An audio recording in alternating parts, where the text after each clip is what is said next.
Welcome to US Rail Journeys, Series 3. It's been a long time coming, but with the easing of travel restrictions, I have been able to make the journeys I had originally planned for the spring of 2020. Join me as I travel 6,684 miles with Amtrak across the United States. First, I take the Silver Star from Miami to New York, then the Crescent from New York to New Orleans. Next, I take the Texas Eagle from Los Angeles via San Antonio to Chicago. Then it's the Lakeshore Limited from Chicago to New York. And finally, the Acela from New York up to Boston.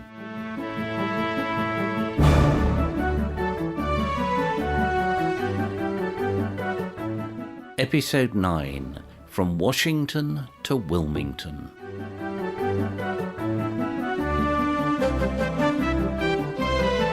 Before we get to Washington, we have to cross the Potomac River, but we're just passing on our way through the suburbs on the Virginia side of the river, the Ronald Reagan Washington National Airport.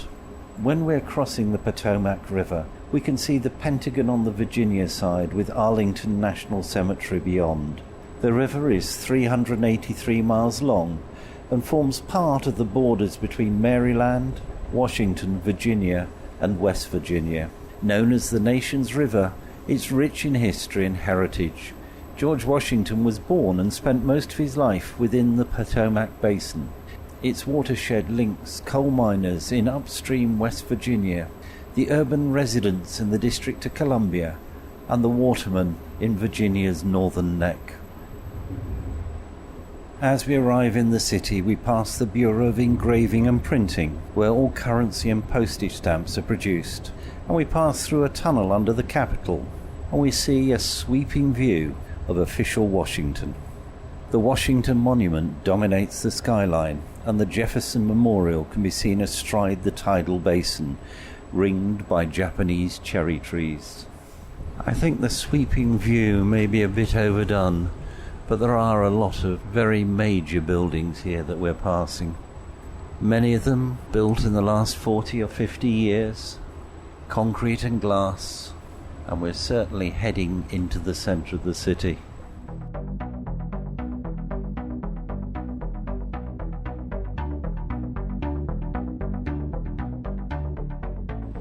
The tunnel that we're going through at the moment is quite long.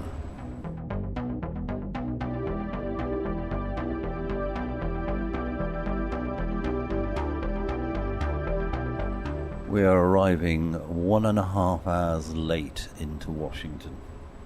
The capital of the US, founded in 1790. In addition to the federal government, there are over 170 foreign embassies. Also the headquarters of the World Bank, the International Monetary Fund, the Organization of American States, the Inter-American Development Bank, the Pan-American Health Organization, and numerous trade unions, lobby groups and professional associations. There are several notable universities, including Georgetown, American, George Washington, and the Catholic University. Washington Union Station was designed by Daniel Burnham and opened in 1907. It was restored in 1988 and has become one of the biggest tourist attractions in the city, with shops, restaurants, theatres, the Washington Metro Light Rail and Amtrak. Our diesel locomotive will be leaving the train once we stop, and an electric Siemens ACS 64, known as an Amtrak City Sprinter, will take us the rest of the way to New York. Washington Union Station is a major railway station, transportation hub, and it is Amtrak's headquarters and the railway's second busiest station. It is the 9th busiest station in overall passengers served in the whole of the United States. It is the southern terminus of the Northeast Corridor trains, an electrified line that runs north through Baltimore, Philadelphia, New York and on to Boston. It's the busiest railway passenger line in the United States.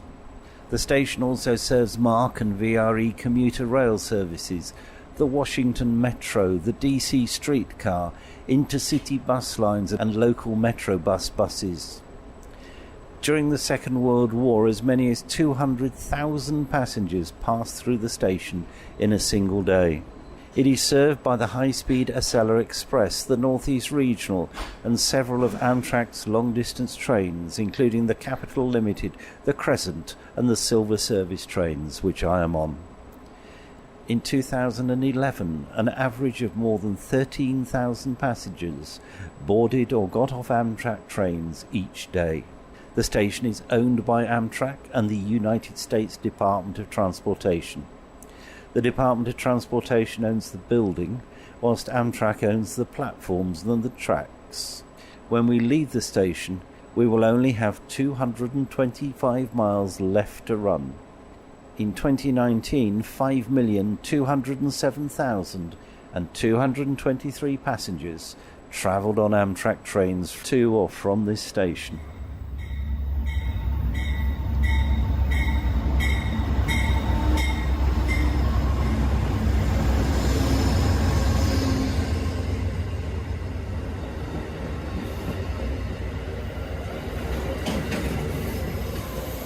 So there's a number of people stood here on the platform at Washington Station, waiting for the locomotives to change.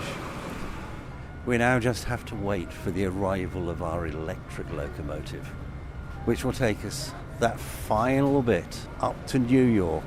And here comes the electric locomotive backing on to our train. There's a good number of staff around the locomotive, making sure that it connects properly. Once the locomotive is connected, there's nothing stopping us getting on our way up to New York.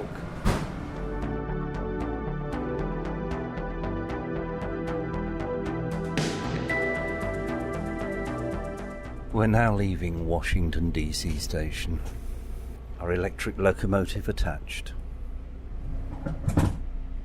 We are 1 hour and 24 minutes late pulling out, so they've gained some time on the locomotive change here.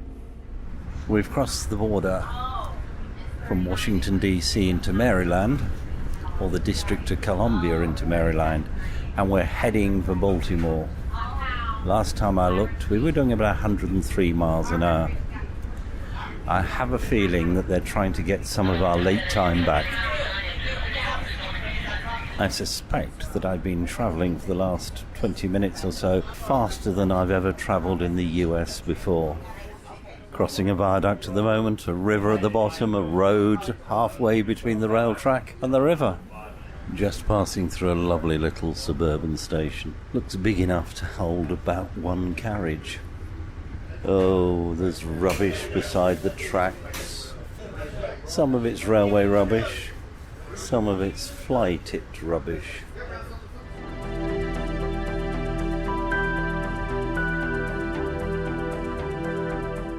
Baltimore, Maryland, next station coming up in about 4 minutes. We're currently going through a pretty long tunnel.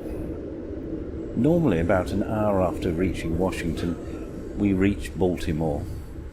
I think the speed that we were going earlier means that we will have caught up some time. Baltimore is a major seaport named after Lord Baltimore, the founding proprietor of the Maryland colony, which was founded in 1706. It is the largest city in Maryland. The Inner Harbour is a successful example of the city's ambitious renewal efforts. Francis Scott Key wrote the Star-Spangled Banner here, and author Tom Clancy lived here. Baltimore, Pennsylvania Station, often referred to as Penn Station, is the main transport hub in Baltimore. It was designed by New York architect Kenneth Mackenzie Murchison and was constructed in 1911 in the Beaux Arts style for the Pennsylvania Railroad. It's about 1.5 miles north of Baltimore's downtown and the original harbour. And it was originally called Union Station because it served the Pennsylvania Railroad and the Western Maryland Railway. However, it was renamed to match the other Pennsylvania railway stations. The building sits on a raised island between two open trenches, one for the Jones Falls Expressway and the other for the tracks of the Northeast Corridor. The Northeast Corridor approaches from the south through the two-track, 7,660-foot Baltimore and Potomac Tunnel. The tunnel, opened in 1873, has a speed limit of 30 miles an hour with sharp curves and steep grades. It is one of the Northeast Corridor's worst bottlenecks. The northern approach is the 1873 Union Tunnel, which has one single-track bore and one double-track bore. Penn Station in Baltimore is the 8th busiest railway station in the United States. Amtrak owns the station, which serves 9 of Amtrak's Northeast Corridor services. However, the double-deck Superliner rail cars can't enter because the tunnel bore is far too small. In 2019, passenger numbers were 1,043,542 across the 9 Amtrak services. And as I'm sat here, an Acela is just pulling into the station. Attention, next station stop will be Wilmington, approximately 45 minutes. Wilmington, Delaware is next. We pulled out of Baltimore Station 1 hour and 15 minutes late, and we're just entering the next set of tunnels.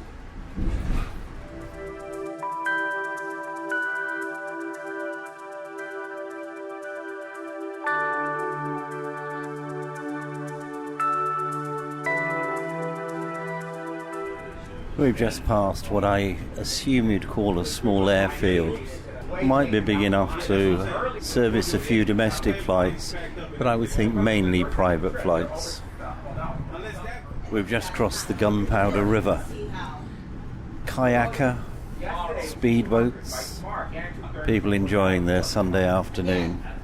Shortly we'll reach Aberdeen, home to the US Army's Aberdeen Proving Ground, which was established by Congress in 1918. Another commuter rail station, passed at 100 plus miles an hour. We cross the Susquehanna River, the longest river on the East Coast. The river provides half of the freshwater inflow to the Chesapeake. Geologically, it's regarded as extremely ancient. There must be some engineering work being scheduled for this area in the next few days, because on the left-hand side, that's the down line. We've passed 3 or 4 sets of plasmatic tampers and various other rail track engineering items. We pass Elkton, which marks the head of the navigation on the Elk River, which flows into nearby Chesapeake Bay. The town was once famous as a place that eloping couples went to get married. We then cross the Maryland-Delaware state line, and we travel through one of the US Newarks, pronounced Newark, founded in 1694. Legend has it that the Stars and Stripes were first flown at the Battle of Cooch's Bridge outside the town. It's home to the University of Delaware. Edgar Allan Poe is said to have written parts of The Raven while staying at an inn on Main Street.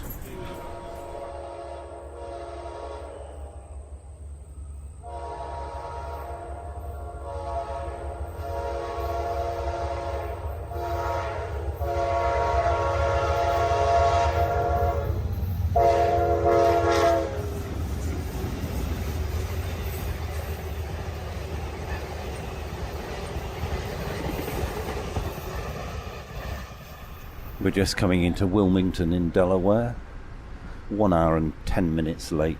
The city experienced high growth in office construction and jobs in the 1980s, following the passage of laws that liberalized bank governance within the state. Many of the international banks have operations in the city.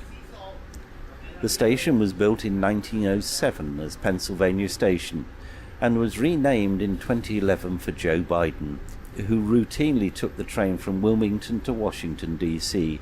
when he was a senator from 1973 to 2009. Of course, Biden is now the US president. and is often called Amtrak Joe. The station has one inside level with stores, a cafe and newsstand, Amtrak and SEPTA ticket offices, a car rental office and toilets. Passengers board trains on the second-storey platforms.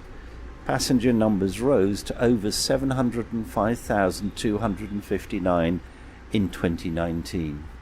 Wilmington must be another station that can't handle our extended length train, as we've just pulled forward to allow people to get off and get on from the cars at the back. Fortunately, at Wilmington Station, we are not across a level crossing. Ladies and gentlemen, this is your last call for service in the Cafe Lounge car. Again, this is your last call for service in the Cafe Lounge car. Ladies and gentlemen, in approximately 15 minutes, the Cafe Lounge car will be officially closed for the duration of the trip. Again, in approximately 15 minutes, the Cafe Lounge car will be officially closed for the duration of the trip.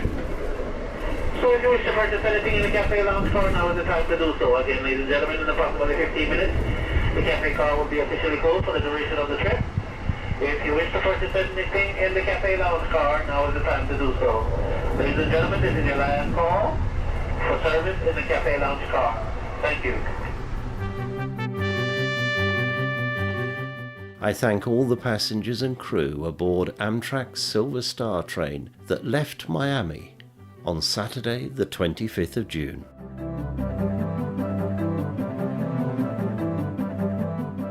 The US Rail Journeys podcasts are produced and published by the Mr. T Podcast Studio.